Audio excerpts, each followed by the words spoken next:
Alors, on va continuer notre chronique environnement avec une nouvelle chroniqueuse qui se joint à nous. Léa, bonjour. Bonjour. Pour ta capsule hebdomadaire. Donc, de quoi vas-tu nous parler cette semaine? Oui, bien aujourd'hui, pour ma première capsule écolo, j'avais envie de revenir sur cette excellente nouvelle pour la région. Donc, concernant le compostage qui va être instauré par la MRC de Vaudreuil-Soulanges. Puis ça, c'est une excellente nouvelle parce que ça s'inscrit dans le plan du gouvernement du Québec pour bannir l'enfouissement des matières organiques d'ici 2020.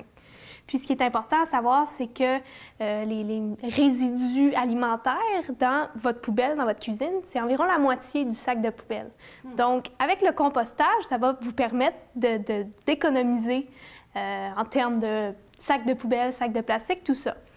Mais pour ceux et celles à la maison qui attendent impatiemment le bac brun, mais qui aimeraient déjà commencer à faire des petits gestes pour éviter le gaspillage, bien, je viens aujourd'hui vous montrer des petits trucs, des trucs super faciles que vous pouvez faire sur votre comptoir de cuisine avec des restants, des épluchures de légumes ou tout ça.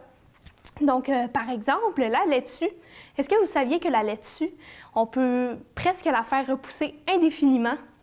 Donc, en fait, c'est super simple. Quand vous achetez votre botte de laitue à l'épicerie, évidemment, vous coupez tout ce que vous allez manger, tout ce que vous allez consommer, mais on peut garder le pied de laitue et le faire tremper dans l'eau. Et je l'ai essayé à la maison, ça fonctionne. Il y a des nouvelles feuilles de laitue qui vont repousser. Simplement à tremper dans l'eau comme ça, au bout de quelques jours, il y a déjà des petites feuilles de laitue qui repoussent. Puis bon, c'est sûr que vous n'aurez pas une assez grosse récolte pour faire une salade au complet, mais assez pour ajouter à votre sandwich ou à d'autres repas que vous faites avec de la laitue. Ça fonctionne aussi avec les oignons, particulièrement les oignons verts ou les échalotes. Donc c'est le même principe, on laisse tremper la base avec les racines dans l'eau, puis ça va repousser au bout de quelques jours, c'est super rapide. Puis un troisième légume avec lequel on peut faire, c'est les carottes. Bon, ce qui est important à savoir avec les carottes, c'est que vous ne pourrez pas faire repousser une carotte au complet. Mais les fans de la carotte, donc ces feuilles, elles vont repousser, puis elles sont comestibles. Ou sinon, vous pouvez tout simplement l'utiliser pour faire une belle plante décorative sur votre comptoir de cuisine. Donc, même principe, on coupe la base, puis on fait tremper la partie orange dans l'eau. Puis ça aussi, ça repousse. Sinon, pour ceux et celles qui ont peut-être moins le pouce vert, pour éviter le gaspillage, il existe le grand classique de nettoyer et congeler les plures de légumes ou les légumes qui sont peut-être plus vieux, plus mous. On les congèle, puis au bout d'un certain temps, on peut les utiliser pour faire du bouillon. Donc, on les sort du congélateur, on les fait bouillir à peu près 1 heure. On filtre le tout, on n'a pas besoin de garder les morceaux, mais ça peut faire un bouillon qu'après vous pouvez utiliser pour tous vos repas. Puis le bouillon aussi se congèle encore une fois, donc on peut garder ça.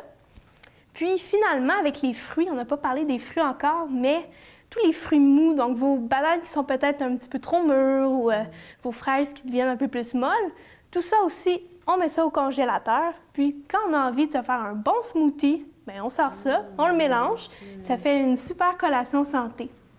Donc ça, c'est plein de petits trucs qu'on peut faire à la maison, super faciles, qui permettent de réduire la quantité de déchets dans la poubelle, même la quantité de compost, parce que parfois, c'est bien aussi de redonner une deuxième vie à nos aliments.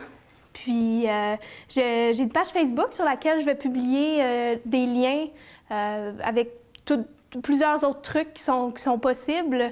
Puis, c'est la page Les Truites écolo. Donc, à la maison, je vous invite à aller vous abonner. Puis, c'est ça pour la chronique d'aujourd'hui. Donc, merci beaucoup, Léa. Et à la maison, si vous voulez avoir plus d'informations, vous allez visiter sa page Facebook Les Truites écolo.